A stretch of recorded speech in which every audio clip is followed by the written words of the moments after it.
سورہ آل عمران آیت نمبر 28۔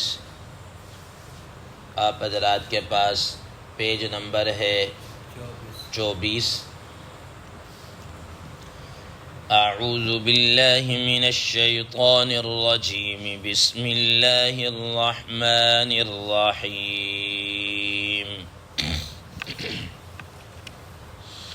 لا يتخذ المؤمنون الكافرين أولياء من دون المؤمنين ومن يفعل ذلك فليس من الله في شيء إلا أن تتقوا منهم تقاه وَيُحَذِّرُكُمُ اللَّهُ نَفْسَهُ وَإِلَى اللَّهِ الْمَصِيرُ۔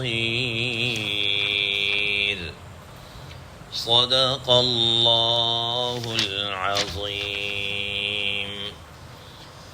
اللہم صل علی محمد النبی الأمی وعلى آلہ وسلم تسلیما کثیرا کثیرا۔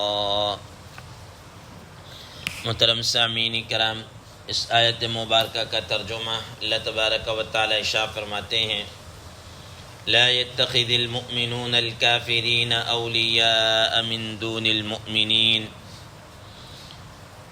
مسلمانوں کو چاہیے کہ وہ کفار کو دوست نہ بنائیں اہل ایمان کے علاوہ۔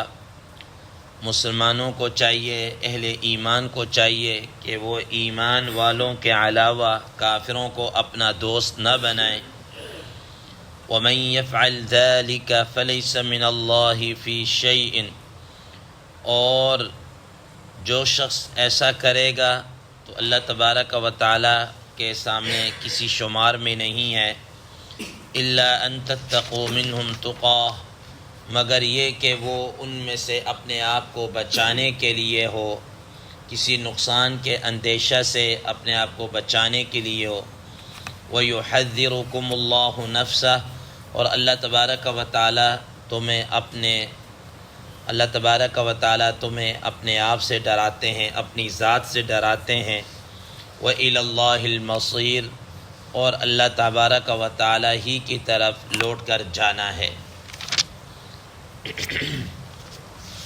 محترم سامعین کرام، کل ہم نے اس آیت مبارکہ کے متعلق یہ بات پڑھی کہ اس آیت میں اور قرآن مجید کی دیگر آیات میں اللہ تبارک و تعالی نے خاص طور پر یہود و نصارہ سے دوستی رکھنے سے منع کیا ہے، اور اس سلسلے میں حضرات فقہاء کرام، مفسرین، محدثین کرام رحم اللہ نے جو مسائل لکھے ہیں کہ ایک ہے موالات، ایک ہے مدارات، ایک ہے مساوات، ایک ہے معاملات۔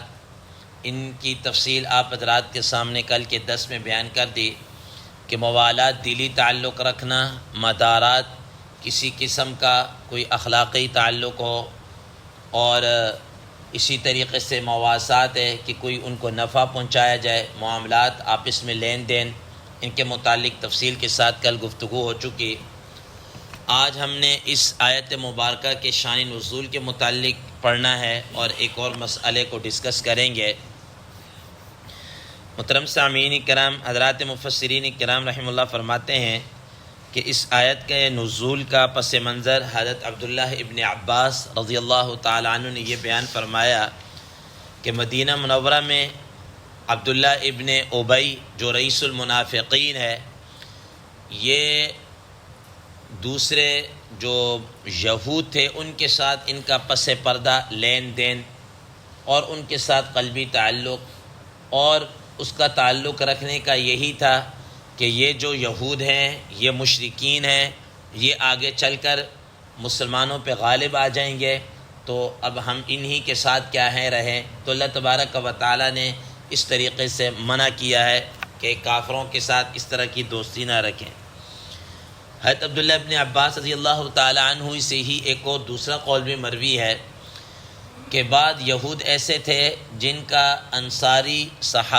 کچھ انصاری صحابہ کے ساتھ کوئی تعلق تھا، دوستی تھی، تو ان کا یہود کا یہ تھا کہ کسی نہ کسی طریقے سے ہم ان کو ایمان سے بہلا دیں، پھسلا دیں، ایمان سے نکال دیں۔ کچھ جو مخلصین حضرات صحابہ اکرام رضوان اللہ تعالی علیہم اجمعین جو تھے، انہوں نے ان سے کہا کہ بھئی تم ان کے ساتھ اپنی دوستی وغیرہ نہ رکھو، یہ تمہیں کہیں برباد نہ کر دیں کچھ طریقے سے۔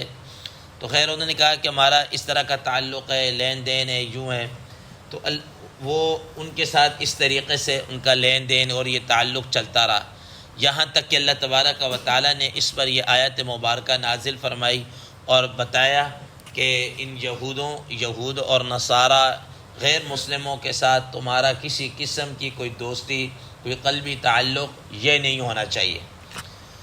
محترم سامعین کرام، باقی تفسیر آپ حضرات کے سامنے کل کے درس میں آ چکی ہے۔ آج ہم نے ایک گفتگو کرنی ہے، وہ یہ ہے کہ قرآن مجید کسی آیت میں یہ بات آئی ہے الا ان تتقوا منہم تقاہ، کہ اگر کوئی کسی قسم کا ان سے ضرر پہنچنے کا، نقصان پہنچنے کا اندیشہ ہو، اور یہ اندیشہ صرف محض اندیشہ ہی نہ ہو بلکہ عملی طور پر اس کے چانسز ہوں کہ یہ ہمیں نقصان پہنچائیں گے، سابقہ تجربہ ایسا ہو یا ان کی نیچر اور اس طرح ہو، تو پھر انسان کے لیے اللہ تبارک و تعالیٰ نے کوئی گنجائش رکھی ہے۔ اب اس کے اوپر گفتگو کرنے سے پہلے ایک اور مسئلے کے اوپر میں گفتگو کروں گا۔ بعض حضرات ایسے ہیں کہ جو اپنے آپ کو مسلمان اور اپنے اہل بیت کے ساتھ محبت کا دھم بھرتے ہیں، اہل سنت ان کو روافض کہتے ہیں۔ روافض نے قرآن مجید کی اس آیت کو بنیاد بنا کر تقیہ کا مفہوم نکالا ہے۔ تقیہ کسے کہتے ہیں؟ تقیہ اسے کہتے ہیں کہ انسان حق بات کو چھپا کر کوئی جھوٹ بولے، حق بات کو چھپائے، جھوٹ اور غلط بیانی کر کے اپنے آپ کو ایک سائڈ پہ کرے، اپنے آپ کو بچائے، یہ ان کے ہاں یہ تقیہ کہلاتا ہے۔ اور یہ تقیہ ان کے مذہب کے اندر ایسا ہے کہ وہ یہ کہتے ہیں کہ لا ایمان لمن لا تقیۃ لہ، یہ وہ اپنی ایک من گھڑت قسم کی حدیث کو بھی بیان کرتے ہیں کہ اس شخص کا ایمان ہی نہیں ہے جو تقیہ نہ کرے، اور ان کے نزدیک ایمان کے 10 حصوں میں سے 9 حصے جو ہیں وہ تقیہ پر مبنی ہے، اب ان کو یہ تقیہ کی ضرورت کیوں پیش آئی؟ حضرات مفسرین کرام رحمہ اللہ فرماتے ہیں کہ نبی کریم صلی اللہ تعالیٰ علیہ وسلم نے جب خالص ایمان اور یہ سب کچھ عطا کیا اور مسلمانوں کی شان و شوکت بڑھتی چلی گئی، ظاہر یہود کو یہ چیز کہاں سے برداشت ہو سکتی تھی؟ اب یہود کو تو نبی صلی اللہ علیہ وسلم کے زمانے کے اندر ہی وہاں سے باہر نکال دیا خیبر کی طرف، اور اس طریقے سے حضرت عمر رضی اللہ تعالیٰ عنہ نے وہاں سے بھی ان کو کیا کر دیا، نکال دیا تھا۔ یہ ان کے دل کے اندر کھٹک تھی کہ یہ کس طریقے سے اسلام کے آگے بند باندھا جائے، کس طریقے سے ان کے اندر سے کوئی ان کو کاری ضرب لگائی جائے۔ تو انہوں نے عبداللہ ابن سبائی، جو یہ روافظ کا سب سے مین آپ کہہ ماسٹر مائنڈ کہہ لیجیے یا ان کا ہیڈ آف ڈپارٹمنٹ کے لیے ہیڈ تھا، اس کو انہوں نے تیار کیا اور اس نے آ کر مسلمانوں کی جڑوں کو کھوکھلا کرنا شروع کیا۔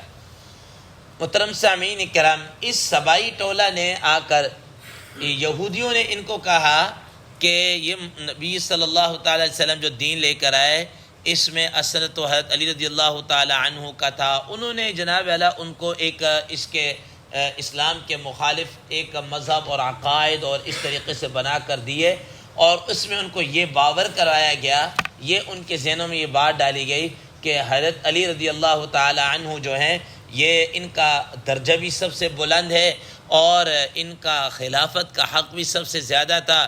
العیاذ باللہ حضرت ابو بکر صدیق رضی اللہ تعالی عنہ، حضرت عمر فاروق رضی اللہ تعالی عنہ، حضرت عثمان غنی رضی اللہ تعالی عنہ، العیاذ باللہ یہ تینوں غاصب تھے، انہوں نے ان کی خلافت کو غصب کر رکھا تھا، اور اس قسم کی پٹیاں ان کو کیا ہے پڑھائی۔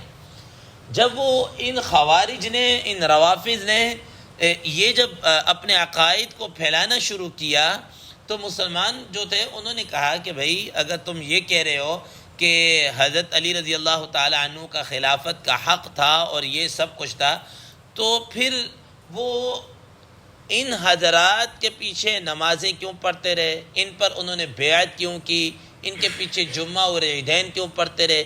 26 سال تک جو خلافت حضرت علی رضی اللہ تعالیٰ عنہ تک جو عرصہ بنتا ہے، حضرت ابوبکر صدیق رضی اللہ تعالیٰ عنہ کی خلافت کے 2 سال، عمر فاروق 12 سال اور حضرت عثمان غنی رضی اللہ تعالیٰ عنہ کے بھی اس طرح 11-12 سال بنتے ہیں، یہ ٹوٹل 26 سال۔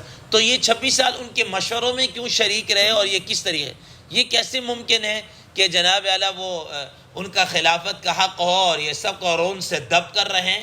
یہ کیسے ہو سکتا ہے؟ اب جب یہ باتیں ان کے سامنے آئی تو اب ان کے جو وہ استاد یہود ہے، جو ان کے ماسٹر مائنڈ، انہوں نے کہا کہ انہوں نے کہا کہ تم یہ کو وہ تقیہ کیا ہوئے تھے کہ وہ اس طریقے سے اپنے آپ کو چھپایا ہوا تھا اور حق بات کو انہوں نے چھپایا ہوا تھا اور یہ تھا اور اس قسم کے۔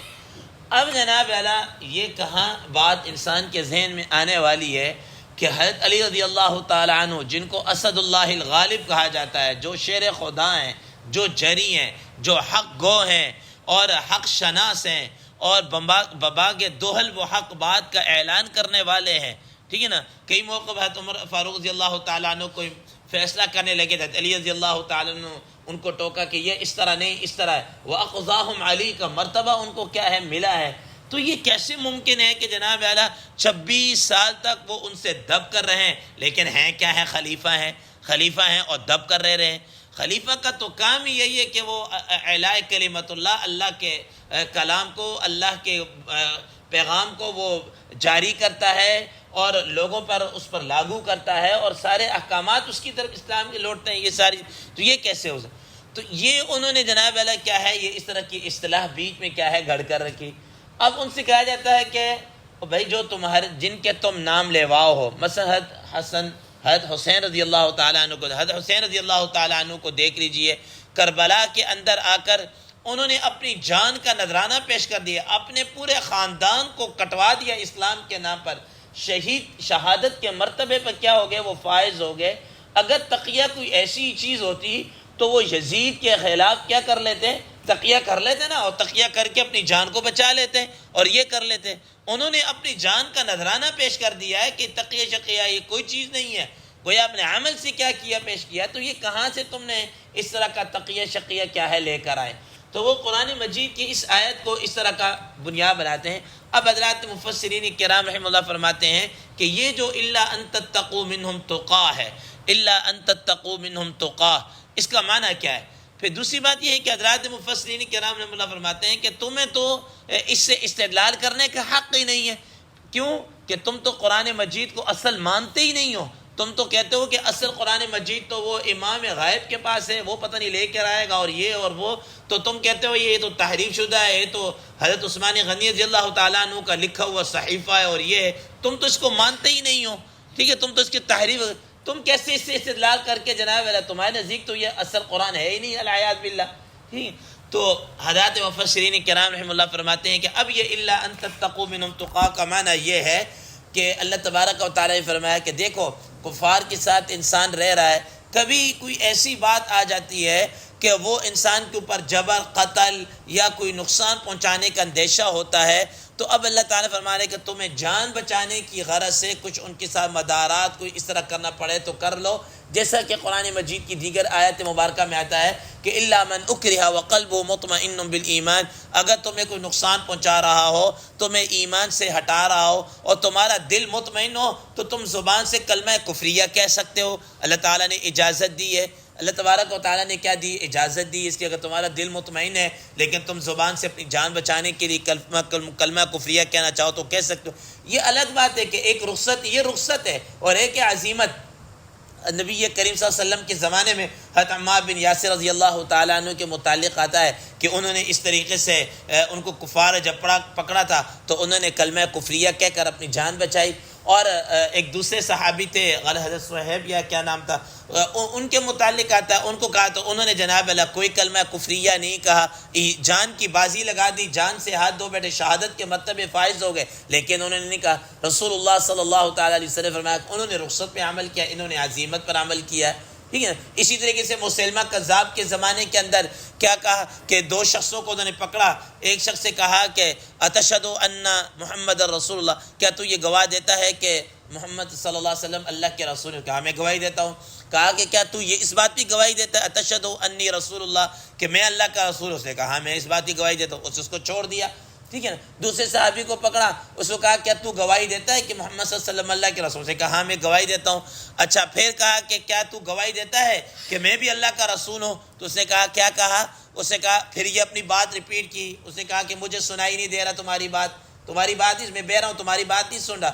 کچھ 4-5 مرتبہ اسے جب ریپیٹ کیا نہیں سنا تو مسلمہ کذاب نے اس کی گردن اڑا کر رکھ دی۔ رسول اللہ صلی اللہ تعالیٰ علیہ وسلم کے پاس جب یہ واقعہ پیش آیا، سامنے پہ آیا، تو آپ سے فرمایا کہ اس نے رخصت پہ عمل کر کے اپنی جان کو بچایا، اور اس نے عزیمت پر عمل کر کے اللہ کے ہاں اس کا مرتبہ کیا ہے، بڑھ کر ہے۔ تو یہ کیا ہے، اس کی اجازت۔ لیکن اس کا معنی صرف یہ ہے کہ کسی نقصان پہنچنے کا اس طرح کا اندیشہ ہو اور پتہ ہو کہ واقعتاً یہ کر گزرے گا، تو وہاں پر اسلام اس بات کی اجازت دیتا ہے کہ اگر تم رخصت پر عمل کرنا چاہو تو کر سکتے ہو، الا ان تتقوا منهم تقا، کہ تم اس سے اپنے آپ کو کیا کر لو، بچا لو۔ تو یہ اس سے وہ تقیہ شکیہ یہ کیا ہے، ثابت نہیں ہوتا جو تمہارا ہے۔ اس میں تو اور مسئلہ کیا کیا ہے، بیان کیا ہے، جو قرآن مجید کی دیگر آیات کو ملانے سے سمجھ میں آیا تھا۔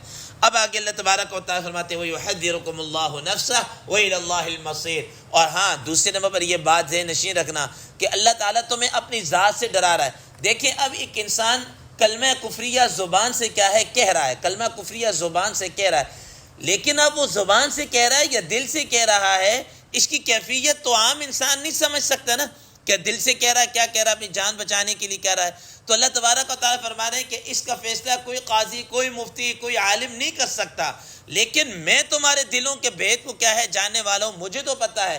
یاد رکھنا، اگر تم نے زبانی لوگوں کو تو یہ بتایا کہ میں تو اوپر سے کہہ رہا تھا، لیکن تم دل سے کہہ رہے تھے وَإِلَى اللَّهِ الْمَصِيرُ، تم نے تو دنیا والوں سے تو بچ جاؤ گے، لیکن بالآخر لوٹ کے تم نے کس کی طرف آنا ہے، میرے طرف ہی آنا ہے۔ پھر میں تمہیں کیا کر دوں گا، بتا دوں گا کہ تم نے دل سے کہا تھا یا اوپر سے کہا تھا۔ تو اس آیت مبارکہ کے اندر اللہ تبارک و تعالیٰ نے ان چیزوں کو بیان کیا ہے۔ اللہ تبارک و تعالیٰ سے دعا ہے اللہ تبارک و تعالیٰ ہمیں صحیح فہم سلیم بھی عطا فرمائے، قلب سلیم بھی عطا فرمائے۔ وآخر دعوانا ان الحمد للہ رب العالمین۔